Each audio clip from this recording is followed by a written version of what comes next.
everyone. Thank you so much for taking time out of your day to learn how to be a hero for cats. Truthfully, that's what you are when you help them. We're going to start off with a little bit of information about all about Animals Rescue and then get into specifics about TNRing with us. Our hope is that this helps you get started and really answers most of the questions you have. Just a note, Community Cats Podcast has a local TNR handout section with all about Animals Rescue packet that spells out pretty much everything we're going to talk about today. So if you think you missed something, please don't worry, it should be there. And at closing, I'm going to share our contact information in case you have more questions. All About Animals Rescue is a nonprofit. We actually started out as a foster-based rescue doing lots of adoptions in 2005. But then we realized we could have a bigger impact if we put all our energy into high volume spay neuter. Sterilization is proven to be the most cost-effective way to reduce the number of animals in need, essentially preventing homelessness instead of reacting to it. So we switched gears in 2008 to full-time spay neuter. We're really passionate about TNR because we see the direct link between unchecked breeding and animal suffering. For example, trying to find somewhere for a friendly cat or litter of kittens to go can nearly be impossible. You can tap your friends a few times, but then there's no more room.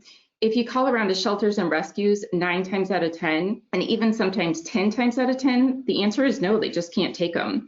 Shelters and rescues get overwhelmed. There's just too many animals in need, and literally every litter adds on to that. It just compounds the problem. So you, TNRing, is critical in this fight against homelessness.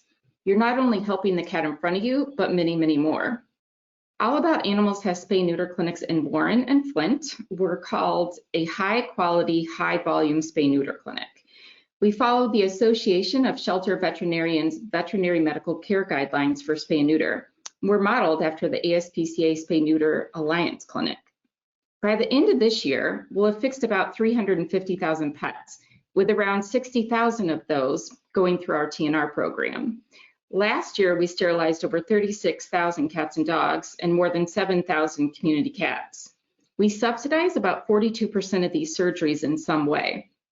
Like taking this TNR class entitles you to TNR sterilization and a rabies with us for just $25, instead of our normal cost of $55. We know it's critical to discount TNR as much as possible to get more cats fixed quickly, so that's why we do it. If you ever win the lottery, please keep us in mind. We do need it. We need those donations, and they are tax deductible. We also offer low-cost preventative care for pets, like vaccines and blood testing. We have 2 preventative care clinics in Auburn Hills and Detroit, and offer wellness in Warren and Flint, too. This is our spay neuter clinic in Warren, and this is what the surgery suite looks like. We're always looking for licensed technicians and veterinarians to join the team. So if you do know anyone passionate about TNR, please point them our way. We would love to chat with them. Here's one of our holding areas where cats stay before and after surgery. They also stay the night with us here. And this is our surgery clinic in Flint. We offer transport vans. So if you live far away from us, this could be a real benefit. Transport's by appointment. They run from our wellness centers in Auburn Hills and Southwest Detroit, 2 other Detroit locations, Bay County from the Humane Society, Lapeer at Paradise Animal Rescue, Saginaw Animal Control, and also from Utica from the Humane Society of Macomb. We send a van to a predetermined spot, load up with 40 to 60 pets, and then bring them back to get fixed. Then we return them the next morning.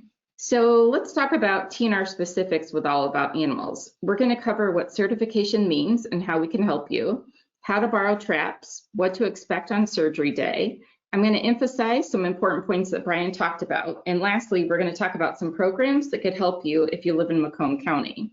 Today you're getting certified. I just need you to shoot us an email with your neighborhood cat certification, your full name, phone number, and address. We'll then email you back with a TNR number that's specific to you, and that typically can take a week. Today you're getting certified. I just need you to shoot us an email with your neighborhood cat certification, your full name, phone number, and address.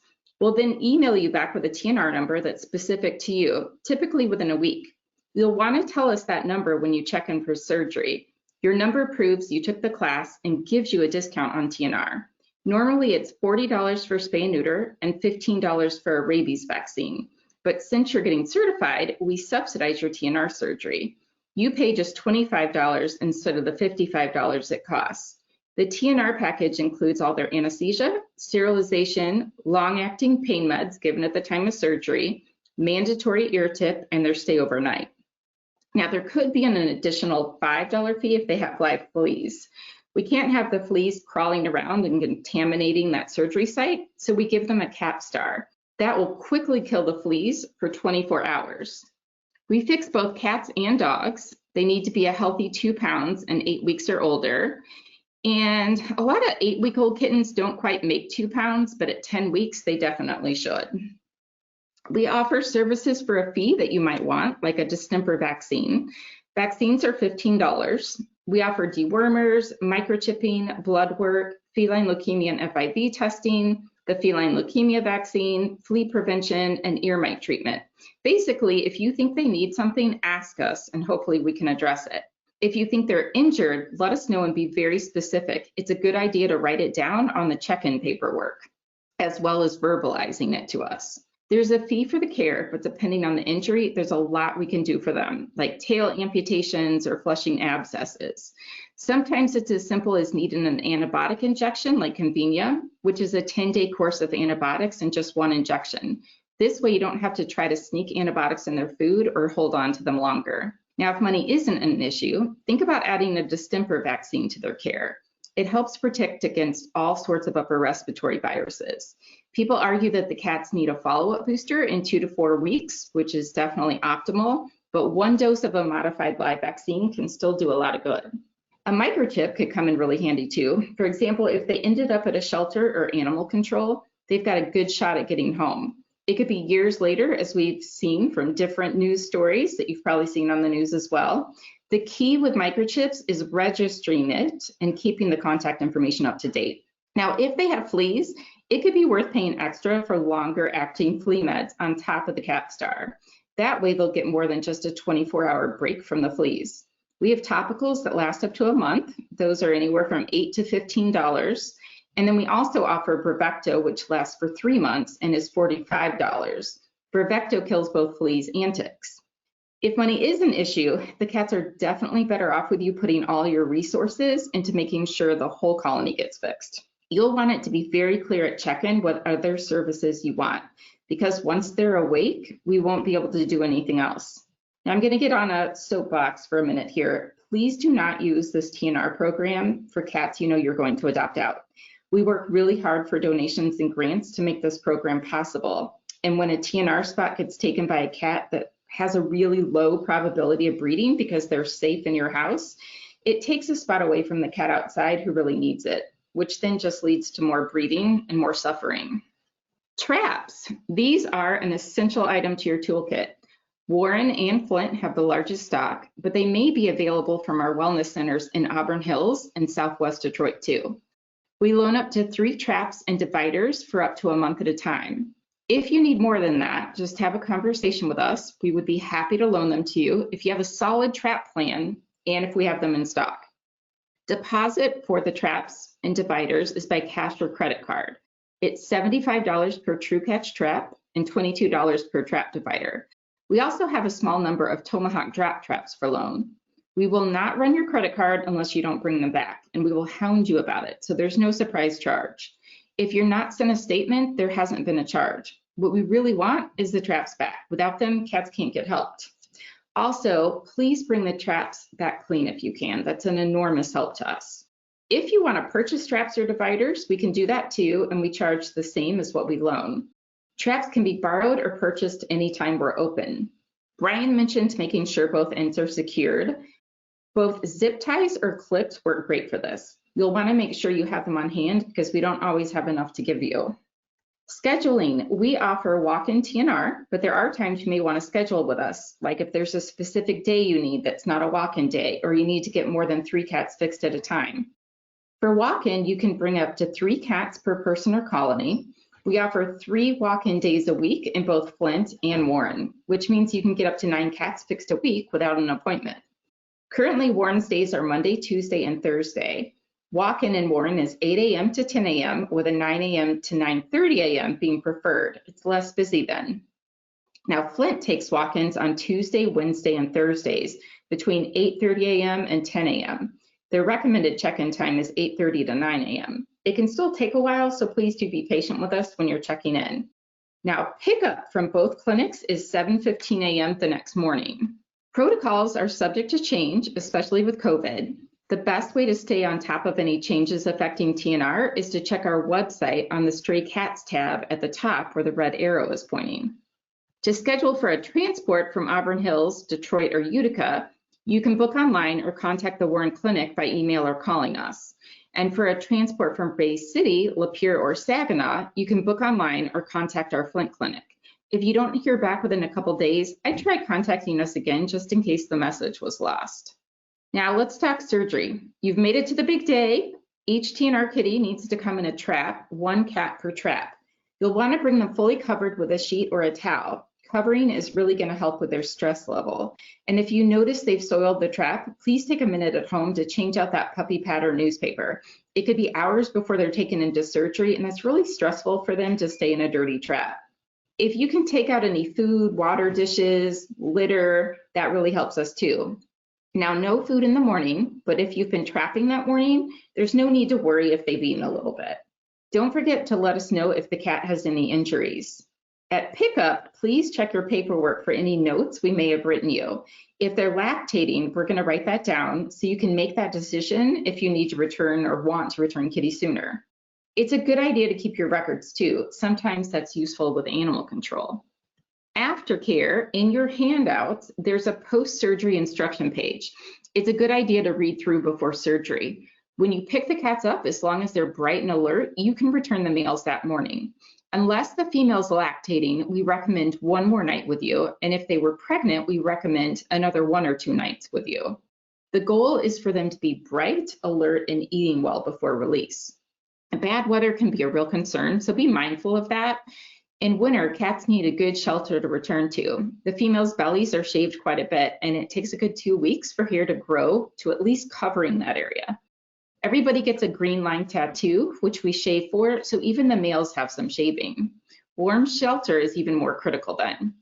When you do that return, please put the trap up to something the cats are familiar with, can hide in, bush, hedge, and not just have them be in an open field and open that trap where they're going to burst out and go running for a distance. That's the last thing you want to have them do after they've had surgery.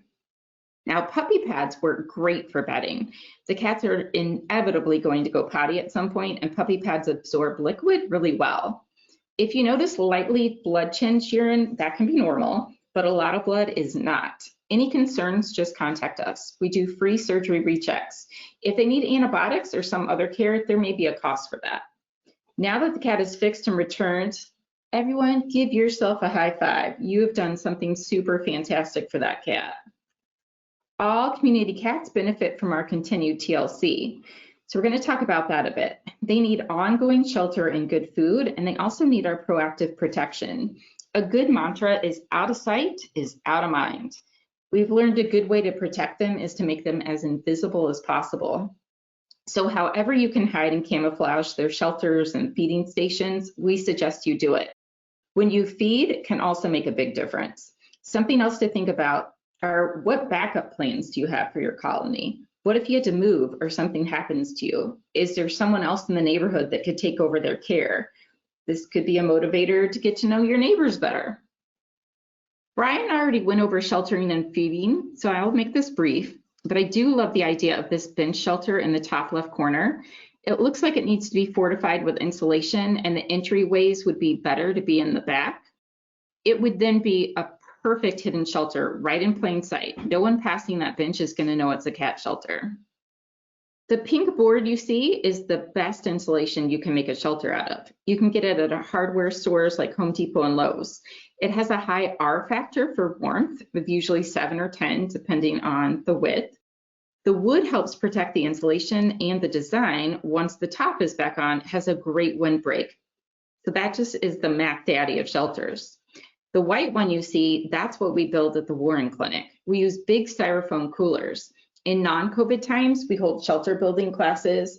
At this time, we have a few regular volunteers coming in and building a few each week. When we have them in stock, they're $20 each, and we use that to replenish supplies. But you can also make your own shelter, and it will be even warmer than what we use. Use that pink insulation board, a gigantic Rubbermaid tote, line it with Mylar, and that's a toasty cat. We like Reflectix Mylar and Nashua aluminum foil back tape. You can find both at Home Depot. We have links on our site to those. And that Mylar acts as a radiant barrier, keeping heat in instead of allowing it to be absorbed and passed out. When it comes to feeding, you can make a real difference in making them less visible and helping avoid angry neighbors or animal control and code enforcement problems, like them saying you're attracting wildlife. Feeding twice a day and picking the food up within an hour, even if there's still food in the dish, not only gets the cats on a schedule, but keeps the cats less visible. They won't be meandering back and forth multiple times each day coming to snack, which just increases their chances of neighbors seeing them. Here's some feeding station examples that are definitely not hidden, but pretty cool. Shows you can make them out of pretty much anything, especially the one off the ground. That metal siding prevents wildlife like raccoons and possums from being able to get in and steal the food. The Neighborhood Cats Handbook is such a terrific tool. We call it the Bible of TNR. They provided it in their handouts and on their website. It goes over supplements and all sorts of really useful tips, stuff that there's never enough time to discuss in a presentation. It's where you can find things like adding vitamin C to their food. It's going to boost their immune system. And it answers common questions like, how do you treat for fleas when you can't touch the cat? Turns out food grade diatomaceous earth works great. If you live in Macomb County, you're going to be happy to know that currently all cities are feral friendly. This means instead of euthanizing community cats, they've adopted TNR as an option. If you can't afford TNR at all, they may be able to help you under their shelter neuter return, also called return to field program. Typically, they bring the cats to us and we fix them for the city. Contact Macomb County Animal Control for specifics. Sometimes they have other things available to help with cost as well. And the Humane Society Macomb traditionally has a voucher program to help out Macomb community cats, and it's free. A resource to be mindful of is the Spay Michigan tab on our website. Criminy, I'm going to start that one over again. So that's slide 25.